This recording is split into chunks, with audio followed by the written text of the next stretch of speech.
Assalamualaikum warahmatullahi. Alhamdulillah. Nahmaduhu wa nusalli ala rasulihil kareem. Amma ba'd. Faqad qala Allah ta'ala fil Qur'anil azim wal furqanil majid. Ba'da a'udhu billahi minash shaitanir rajim. Bifadli bismillahir rahmanir rahim.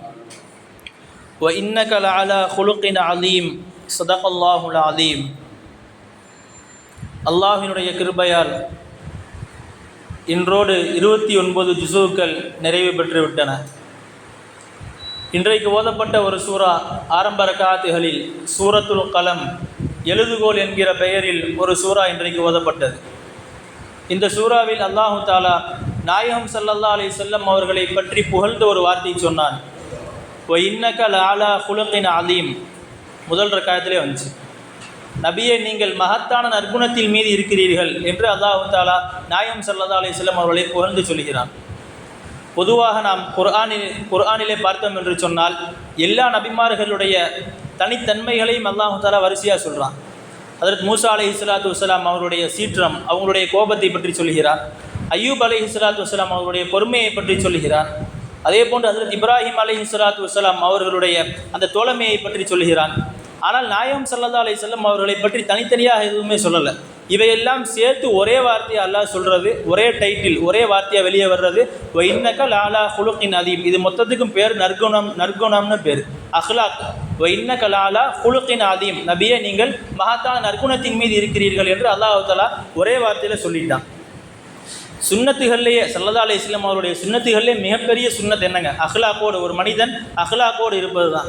இன்றைக்கி அது மட்டும் நம்மள்கிட்ட இல்லை, எல்லா சுன்னத்தும் இருக்குது. தாடி, தொப்பி, ஜுப்பா, அபா, கைலி எல்லாமே இருக்குது. மிஸ்வாக்கு, எண்ணெய் தேய்க்கிறது பூரா இருக்குது. ஸல்லல்லாஹு அலைஹி வஸல்லம் சுன்னத்திலே பெரிய சுன்னத் என்னங்க? ஒரு மனிதன் அஹ்லாக்கோடு வாழுவது. அதுதான் இல்லை. 5 நேரம் தொழுகிறாரு, பெரிய தாடி வச்சுருக்காரு, ஹஜ்ஜி செய்கிறாரு, உம்ரா செய்கிறாரு, ஜகாத்து கொடுக்குறாரு, எல்லாமே சரி. எல்லாமே இருந்தும் என்னங்க அஹ்லாக் இல்லைன்னு சொன்னால் அந்த அமலை வச்சு எந்த பயனுமே இல்லை. ஏன்னா ஸல்லல்லாஹு அலைஹி வஸல்லமுடைய ஒரு ஹதீஸ் இப்படி வருது, அஸ்கலு ஷைஉன் ஃபில் மீசானி யுதா யௌமல் கியாமா அல் ஹுல்குல் ஹசன். மீசான் தராசில் நாளை கியாமத்துடைய நாளில் மீசான் தராசில் உங்களுடைய நன்மைகளை எடை போடும்போது எல்லா நன்மைகளையும் ஒரு பக்கம் வச்சுட்டு இன்னொரு பக்கம் என்னங்க ஹுல்குல் ஹசன், அந்த நற்குணம் இருக்குது பார்த்தீங்களா, அதை ஒரு பக்கெட் வச்சோம்னு சொன்னால் நற்குணம் என்னங்க கொஞ்சம் வெயிட்டாக இருக்குமா. அஸ்கலு ஷைஉன் ஃபில் மீசான், மீசானில் வெயிட்டான பொருளாக எதுங்க இருக்கும்? நற்குணம் தான் இருக்கும். மற்ற எல்லாத்தையும் விட நற்குணம் தான் உயர்ந்ததாக இருக்கும்னாங்க ஸல்லல்லாஹு அலைஹி வஸல்லம். எல்லா இபாதத்துக்கும் செய்ய வேண்டும் தான், அதை எல்லாம் சேர்த்து என்னங்க அஹ்லாக் நம்மள்கிட்ட இருந்துச்சு சொன்னால் தான் அந்த அமல்களுக்கு எல்லாம் மிகப்பெரிய பலனாக இருக்கும். அதே போன்று ஸல்லல்லாஹு அலைஹி வஸல்லம் அவங்களுக்கு வஹி வருது. வஹி வரும்போது இன்றைக்கி ஓதப்பட்ட வசனத்தில் அதுவும் வந்துச்சு. வஹி வருது, ஸல்லல்லாஹு அலைஹி வஸல்லம் அவங்க கதீஜா ரலியல்லாஹு அன்ஹா அவங்கள்ட்ட போய் சொல்கிறாங்க, ஜம்மிலூன எண்ணெயை போர்த்துங்கள், ரொம்ப குளிருதுன்னு சொல்லி சொல்கிறாங்க. இப்போ ஸல்லல்லாஹு அலைஹி வஸல்லம் அவங்கள போற்றி விட்றாங்க. போற்றி விட்டு ஸல்லல்லாஹு அலைஹி வஸல்லம் அவங்கள்ட்ட அவங்க ஆறுதலாக வார்த்தை சொல்கிறாங்க. புகாரி ஷரீஃபில் அந்த ஹதீஸ் வருது, முதல் பக்கத்திலே அந்த ஹதீஸ் வருது. அவங்க சொன்ன வார்த்தை, கல்லா வல்லாஹி லா யுஹ்ஸீகல்லாஹு அபதன். அல்லாஹு தாலா உங்களை என்னங்க ஒருபோதும் கேவலப்படுத்த மாட்டான் என்பதாக சொன்னார் ஸல்லல்லாஹு அலைஹி வஸல்லம் அவர்களை பார்த்து கதீஜா ரலியல்லாஹு அன்ஹா. காரணம் என்ன சொன்னாங்க தெரியுமா? கீழே அந்த ஹதீஸ் தொடர் பெருசாக வருது, சுருக்கமாக சொல்லிடுறேன்.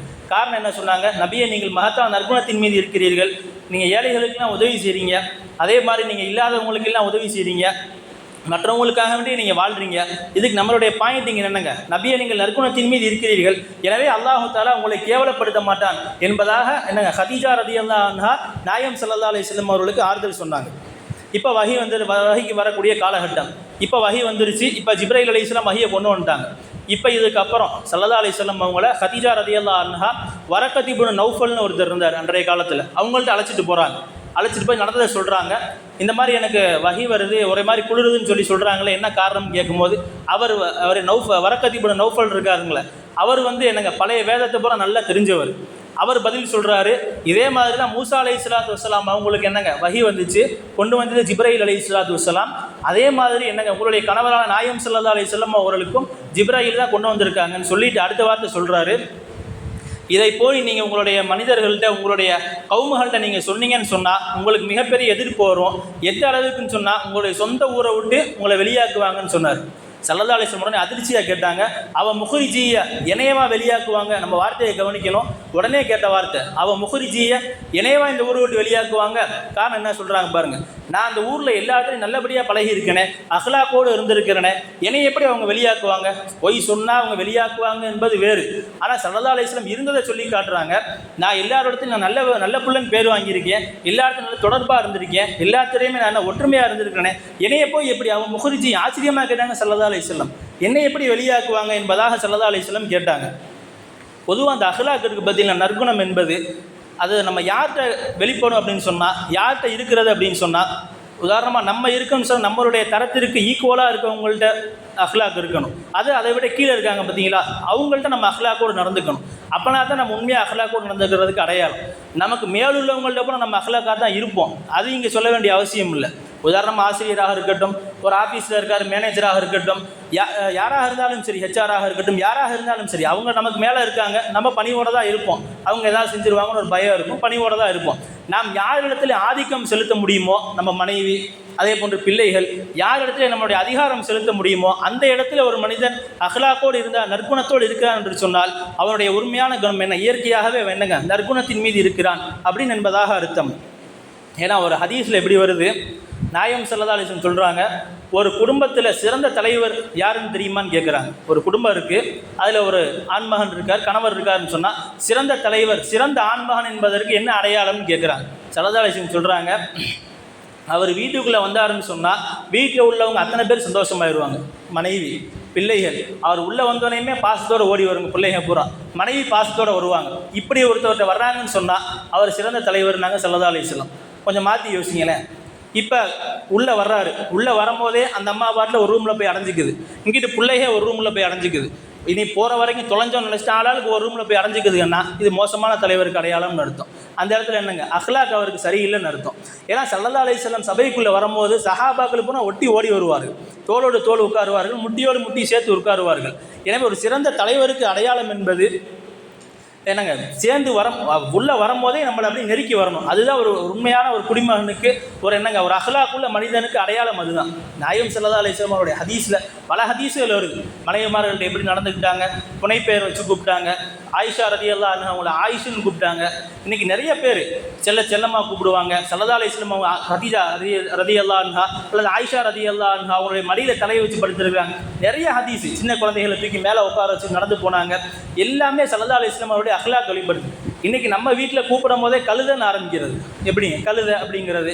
ஸல்லல்லாஹு அலைஹி வஸல்லம் கூப்பிட்ட வார்த்தை அழகான வார்த்தை, ஹுமைரான்னு கூப்பிட்டாங்க, சிக்க சிவந்தவளைன்னு அர்த்தம். ஸல்லல்லாஹு அலைஹி வஸல்லம் புனைப்பெயரை தான் அப்படி வைத்து கூப்பிடுவார்கள். இன்றைக்கி நம்மளுடைய நிலைமை அஹ்லாக் ஸல்லல்லாஹு அலைஹி வஸல்லம் அவரிடத்துல எல்லா இடத்துலையுமே வெளிப்பட்டுச்சு. அதுவும் சில பேர்லாம் இன்றைக்கி கணவன்மார்கள் விஷயத்தில் பார்க்கலாம், என்ன அஹ்லாக் இருக்குன்னு தெரியல. ஒரு கணவன் மனைவி ரொம்ப வருஷமாக பேசுகிறது இல்லை. இது உண்மையாக நடந்தது சம்பவம் தான், சென்னையில் நடந்தது. 8 வருஷமாக ஜனாசா வருது, மனைவி மௌத்து. கணவனுக்கும் மனைவிக்கும் 8 வருஷமாக பேச்சுவார்த்தை இல்லை, ஜனாசா வந்துருச்சு. இப்போ இமாம் சாப் கேட்குறாரு, தொழுக வைக்கணும், கணவர் வந்துட்டாரா, ஆரம்பிக்கலாமான்னு கேட்குறாரு. வஃபாத்தான மனைவியோட அந்த சகோதரர் முன்னாடி நிற்கிறார் முதல் சஃப்ல. அவர்கிட்ட கேட்குறாங்க, அவரெல்லாம் நீங்கள் கேட்க தேவையில்லை, கணவர்கிட்ட அனுமதி வாங்கணும்னு அவசியம் இல்லை, அவங்க 8 வருஷமாக பேசுகிற, நீங்கள் தொழுகை ஆரம்பிங்க. இது என்ன கணக்குன்னு ஒன்றும் புரியலை. 8 வருட காலங்களாக ஒரு கணவன் மனைவிக்கு மத்தியில் சண்டைன்னு சொன்னால் அது எப்படி விளங்கும்? அஹ்லாக் இதில் எங்கே போச்சு? ஸல்லல்லாஹு அலைஹி வஸல்லம் சொல்லித்தந்த அஹ்லாக் சுத்தமாக இல்லை. பேரளவிற்கு முஸ்லீமாக வாழ்கிறார்கள். சொல்லப்போனால் ரிஜிஸ்டரில் அவங்களுடைய பேர் கணவர், இந்த அம்மாவோட பேர் மனைவின்னு இருக்கும், அவ்வளோதான். வேணும்னா 2-3 குழந்தைகளை பெற்றுக்குவாங்க, அவ்வளோதான் விஷயம். மித்தபடி அஹ்லாக் என்பது சுத்தமாக இல்லை. 8 வருட காலங்களாக பேசாமல் ஒரு தலைமுறை வளருதுன்னு சொன்னால் இதை விட மோசமான காலகட்டம் என்னங்க இருக்க முடியும்? அதே போல் உமர் ரலியல்லாஹு அன்ஹு அவங்க சொல்கிறாங்க, ஒரு மனிதனுடைய அஹ்லாக் எங்கே வெளிப்படும் அப்படின்ற விஷயத்தில் சொல்கிறாங்க, 2 இடத்துல வெளிப்படும். ஒரு மனிதன் அவனுடைய சுய ரூபம், அவனுடைய உள்ளே இருக்கக்கூடிய அந்த தன்மை இருக்குது பார்த்தீங்களா, அந்த அஹ்லாக், அது எப்போ வெளிப்படும்னு சொன்னால் 2 இடத்துல. முதல் இடம் சஃபரில் வெளிப்படும், பிரயாணம் செய்யும் போது வெளிப்படும். 2வது இடம் ஏதாவது கடன் கொடுக்கல் வாங்கல் இருந்தால் அப்போது வெளிப்படும். நீங்கள் சஃபரில் நீங்கள் நிறையா பார்க்கலாம். இன்றைக்கி ஹஜ்ஜுக்கு போகிறாங்க, நல்லா தான் போயிட்டு இருக்காங்க, திடீர்னு ஏர்போர்ட்லேயே தகராறு ஆயிரும். சஃபரில் உண்மையான முகம் வெளியே வந்துடும். ஸல்லல்லாஹு அலைஹி வஸல்லம் அவங்க சஃபரில் போகிறாங்க, ஒரு இடத்துல சமைக்கக்கூடிய ஒரு தேவை வருது, சமைக்கிறாங்க. ஸல்லல்லாஹு அலைஹி வஸல்லம் அவர் சுற்றி கேட்குறாங்க, எல்லாம் மசூல் நடந்துக்கிட்டு இருக்குது, ஆளாளுக்கு நான் தண்ணி கொண்டு வரேன், நான் சமைக்கிறேன், நான் இதை செய்கிறேன், நான் அதை கொண்டு வரேன்றாங்க. ஸல்லல்லாஹு அலைஹி வஸல்லம் கை தூக்குறாங்க. நான் என்னங்க அலைய ஹத்தபுஹா, நான் குச்சியை கொண்டு வர்றேன், சமைக்கிறதுக்கு விறகு எடுத்துகிட்டு வரேன்னு சொல்கிறாங்க. சொன்னது மட்டும் இல்லை, அந்த நிகழ்வில் தூரமாக போய் விறகிட்டு வந்து என்னங்க குச்சி எடுத்துகிட்டு வந்து கொடுத்து ஸல்லல்லாஹு அலைஹி வஸல்லம் சமைக்கிறதுக்கு ஏற்பாடு பண்ணாங்க. மக்களோடு மக்களாக கலந்து இருந்தாலும் ஸல்லல்லாஹு அலைஹி வஸல்லம். இந்த இடத்துல அவருடைய அஹ்லாக்கை நாம் கவனிக்க வேண்டும். அதே போன்று கடன் கொடுக்கல் வாங்கலுடைய விஷயத்திலையும் என்னங்க உண்மையான முகம் வெளிப்பட்டுரும். ஸல்லல்லாஹு அலைஹி வஸல்லம் அவங்க யஹூதிகிட்ட கடன் வாங்கியிருந்தாங்க. யஹூதி கடனை கேட்க வர்றாரு. திருப்பி கேட்க வர தோரணையே வித்தியாசமாக இருக்குது. ஒரு மாதிரி ஒரு தகாத வார்த்தைகள், தேவையில்லாத வார்த்தைகள், ஒரு விகாரமான தோட்டத்தில் கேட்குறாரு. கேட்கும்போது ஸல்லல்லாஹு அலைஹி வஸல்லம் அவர்கள் என்னங்க அடிக்க போகிறாங்க. அந்த யஹூதி அடின்னு இப்படி பேசிகிட்டு இருக்காருன்னு சொல்லி அடிக்க போகிறாங்க. ஸல்லல்லாஹு அலைஹி வஸல்லம் யஹூதியை திட்டலை, சஹாபாக்களை திட்டினாங்க. அவங்களுக்கு கொடுத்துருக்காரு, காசு கொடுத்துருக்காரு, எனக்கு அவர் கேட்க வேண்டிய உரிமை இருக்குது, கேட்குறாரு, நீங்கள் அமைதியாக இருங்கன்னு சொல்லி ஸல்லல்லாஹு அலைஹி வஸல்லம் அந்த இடத்துல நற்குணத்தை வெளிப்படுத்தினாங்க. இன்ச்சா ஸல்லல்லாஹு அலைஹி வஸல்லம் அவருடைய நற்குணம் எல்லா இடத்துலையுமே வெளிப்பட்டுச்சு. கடைசி ஒரு விஷயம் சொல்லி முடிச்சிடலாம். சுமாமா ரதியல்லாஹு அன்ஹு, ஸல்லல்லாஹு அலைஹி வஸல்லம் அவருடைய காலத்தில் சுமாமான்னு ஒருத்தர் இருந்தார். அவர் ஆரம்பத்தில் இஸ்லாத்துக்கு வரல. சொல்லப்போனால் ஸல்லல்லாஹு அலைஹி வஸல்லம் அவர்களை கொலை செய்யணும் அப்படின்ற நோக்கத்தோடு அந்த மதீனாவில் சுற்றிக்கிட்டு இருந்தார். சஹாபாக்கள் பார்த்துட்டு மஸ்ஜிது நபவியில் தூணில் கட்டி போட்டுட்டாங்க.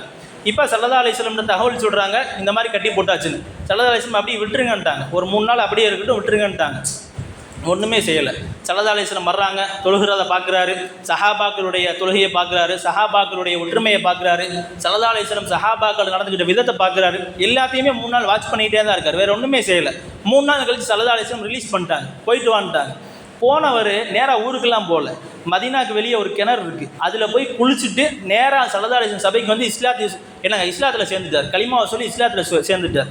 ஸல்லல்லாஹு அலைஹி வஸல்லம் அங்கே பெரிய பயான்லாம் பண்ணலை, பிரச்சாரம்லாம் பண்ணலை.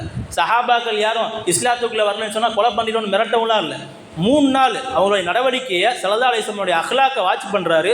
3 நாள் தான் எந்த வாயும் பேசலை, எந்த ஒரு பிரச்சாரமும் செய்யலை, டேரெக்டாக இஸ்லாத்துக்கு வந்துட்டார். ஸல்லல்லாஹு அலைஹி வஸல்லம் நற்குணம் என்னங்க அந்த இடத்துல வெளிப்படும். எல்லா இடத்துலையுமே ஸல்லல்லாஹு அலைஹி வஸல்லம் அக்லாக்கோடு தான் நடந்திருக்கிறார்கள். அதே போன்று ஸல்லல்லாஹு அலைஹி வஸல்லம் அப்துல்லாஹ் இப்னு முபாரக்னு ஒருத்தர் இருந்தார். இமாம் புகாரி ரஹ்மத்துல்லாஹி அலைஹி அவருடைய உஸ்தாத். சில பேர் பக்கத்து வீட்டுக்காரராக வர்றதா இருந்தாலுமே ஒரு பரக்கத்தாக இருக்கும். என்னங்க சில அப்துல்லாஹ் இப்னு முபாரக் ரஹ்மத்துல்லாஹி மாதிரி ஆள் பக்கத்து வீட்டுக்காரராக வந்தாருன்னு சொன்னால் ரொம்ப நமக்குலாம் திருப்தியாக இருக்கும். அவங்க எப்படி தெரியுமா, அவங்களுடைய வீட்டு பக்கத்தில் ஒரு வீடு, யஹூதி ஒருத்தருடைய வீடு இருக்குது. அவர் காலி பண்ணுறாரு, அந்த வீடு கிரயத்துக்கு வருது, விலை பேசப்படுது. இப்போ அந்த யஹூதி சொல்கிறார் 4000 திர்ஹம்னு சொல்கிறார். ஒருத்தர் கேட்க வர்றாரு, 4000 திர்ஹம்னு சொல்கிறாரு. ஆனால் அந்த இடத்தோட விலையே 2000 திர்ஹம் தான். இந்த 2000 திர்ஹம் எக்ஸ்ட்ரா சொல்கிறாரு. இதனடா எக்ஸ்ட்ரா சொல்கிறாரு, ஏப்பா இந்த விலையை அவ்வளோதானே போகும், நீ 4000 திர்ஹம் சொல்கிறிய, என்ன காரணம்னு கேட்கும்போது வீட்டுக்கு விலை 2000 திர்ஹம் தான். இதுக்கு பக்கத்தில் குடியிருக்காங்களே யார், அப்துல்லாஹ் இப்னு முபாரக், அவங்க வீட்டுக்கு பக்கத்தில் நீ குடியிருக்கணும்னு சொன்னால் அதுக்கு 2000 ரூபா எக்ஸ்ட்ரா தரணும்னாங்க. காரணம் அப்துல்லாஹ் இப்னு முபாரக் அவங்க ரலியல்லாஹு அன்ஹு அவங்களுடைய நற்குணம் அந்தளவுக்கு இருந்துச்சு. 2 வீட்டுக்கும் சேர்த்து தான் வாங்கிட்டு வருவாங்க. ஒரு கடைக்கு போய் துணி வாங்கிட்டு வந்தாலும் 2 வீட்டுக்கு வாங்கிட்டு வருவாங்க. ஒரு ஊரில் போய் தீனி பண்டம் ஏதாச்சும் வாங்கிட்டு வந்தாலும் 2 வீட்டுக்கு சேர்த்து வாங்கிட்டு வருவாங்க. இன்றைக்கி நம்மளுடைய வீட்டில் கதவை சாத்திட்டு பிள்ளைகிட்ட உட்காந்து ஏதாவது ஒன்று கொடுத்து இங்கேயே சாப்பிட்டு வெளியே போகாத கேட்பான் அப்படின்னு சொல்லுவோம். ஸல்லல்லாஹு அலைஹி வஸல்லம் அவருடைய காலத்தில் அப்துல்லாஹ் இப்னு முபாரக் ரஹ்மத்துல்லாஹி அவருடைய ஆச்சரியமாக இருக்கும். இல்லை 2 வீட்டுக்கும் சேர்த்து வாங்கிட்டு வருவாங்க. அதனால தான் அந்த வீடு எனக்கு 4000 திர்ஹத்துக்கு விற்றாங்கன்னு சொல்லி வரலாற்று ஆசிரியர் எழுதுகிறாங்க. எனவே நாம் நாயம் ஸல்லல்லாஹு அலைஹி வஸல்லம் அவர்களை முழுமையாக பின்பற்றுவது என்று சொன்னால் அவருடைய நற்குணத்தை நாம் முழுமையாக அடைய வேண்டும். நற்குணத்தோடு நாம் இந்த உலகத்திலே வாழ வேண்டும். அல்லாஹ் ஜல்ல ஷானஹு வ தஆலா நம்மளுடைய நற்குணத்தை எல்லா மக்களோடும், குறிப்பாக மனைவி மக்களோடும், உற்றார் உறவினர்கள், நம்மளை சுற்றியுள்ள அனைவரிடத்திலேயும் நற்குணத்தோடு வாழ்வதற்கு வல்ல அல்லாஹ் நம் அனைவருக்கும் தௌஃபீக் செய்வானாக. ஆமீன். வாஹிர் தாவானா அல்ஹம்துலில்லாஹி ரப்பில் ஆலமீன். அஸ்ஸலாமு அலைக்கும் வரஹ்மத்துல்லாஹி வபரகாத்துஹு. الحمد لله رب العالمين. اللهم صل على سيدنا محمد وعلى آل سيدنا محمد وبارك وسلم. اللهم أنت السلام ومنك السلام تباركت يا ذا الجلال والإكرام. اللهم أعتقنا من النار وأدخلنا الجنة يا رب العالمين. جزا الله عنها محمدا عنها وأهله صلى الله عليه وسلم. ربنا آتنا في الدنيا حسنة وفي الآخرة حسنة وقنا عذاب النار. ربنا رب ارحمهما كما ربياني صغيرا. وصلى الله تعالى وسلم على خير خلقه سيدنا محمد وآله وأصحابه أجمعين. الحمد لله رب العالمين. صلى الله على محمد صلى الله عليه وسلم. صلى الله على محمد صلى الله عليه وسلم. صلى الله على محمد يا رب صل عليه وسلم.